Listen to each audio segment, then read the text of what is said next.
Infirmiers, masseurs-kinésithérapeutes, les métiers de la santé sont de plus en plus prisés en Martinique et les formations attirent de plus en plus de jeunes. À partir de la deuxième année, le rapport avec les différents professionnels de santé nous aide en fait à adapter notre comportement vis-à-vis du patient, à comment le prendre dans sa globalité, comment adapter ce qu'on a appris en théorique justement à l'école. Donc toute la formation en fait, elle est réalisée de sorte à ce qu'on puisse peser en fait le théorique et le pratique, essayer d'allier tout ça et de faire ce qu'il y a de meilleur avec. C'est un métier qui s'apprend petit à petit, vraiment sur le terrain. À la différence de l'école où on apprend beaucoup de théorie, ici il faut vraiment apprendre à être à l'écoute avec ses patients et avoir une certaine polyvalence pour un peu s'adapter à tous les maux et à toutes les douleurs qu'on peut rencontrer et qui sont très nombreuses.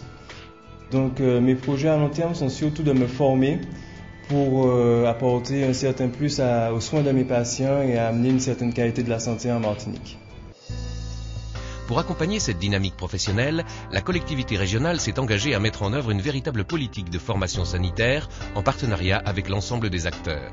L'effort de la collectivité aujourd'hui doit être apprécié à plusieurs niveaux.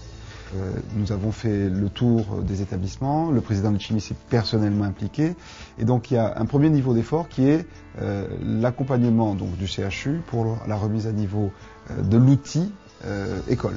Donc nous allons travailler sur travaux de peinture, d'infiltration, de climatisation, offrir un cadre de travail satisfaisant aux étudiants. Deuxièmement, il faut savoir que ces écoles sont toutes en situation financière extrêmement difficile.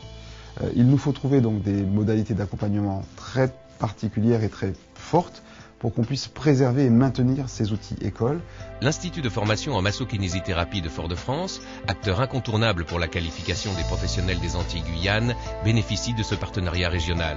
Nous accueillons ici uniquement les étudiants qui viennent de la première année des études de santé Antilles-Guyane, en sachant que l'Institut de Fort-de-France est un institut interrégional. Donc les étudiants sont accueillis à l'Institut, le quota est de 20 étudiants. Ces étudiants vont passer à ce moment-là 3 ans à l'Institut. Donc pendant la première année, ils ont un certain nombre de modules qu'ils doivent valider, qui leur permettront d'accéder à la deuxième année. En stage, on peut avoir l'avis de plusieurs professionnels de santé. On a une approche pluridisciplinaire avec les médecins, les kinésithérapeutes, les ergots. Tout ça en rapport avec le patient qu'on aura à rééduquer. Lorsque nous sommes à l'institut, les cours c'est bien. On apprend le b.a.-ba de la kinésithérapie. Mais parfois on voit que la théorie n'a pratiquement rien à voir avec la pratique. En pratique, on met vraiment en forme ce qu'on a appris. On peut être face à des situations qu'on n'a pas encore, qu'on n'a pas vues. Et ça apporte une nouvelle expérience en tant que professionnel, en tant qu'apprenti kinésithérapeute. En matière d'équipement, l'IFMK de Fort-de-France se situe à un bon niveau sur le plan national. Les conditions d'accueil des étudiants sont actuellement très bonnes.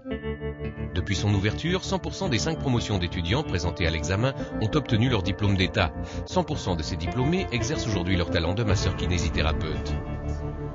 Dès l'obtention du diplôme d'État, les étudiants sont sollicités dans les différents secteurs, aussi bien publics que privés.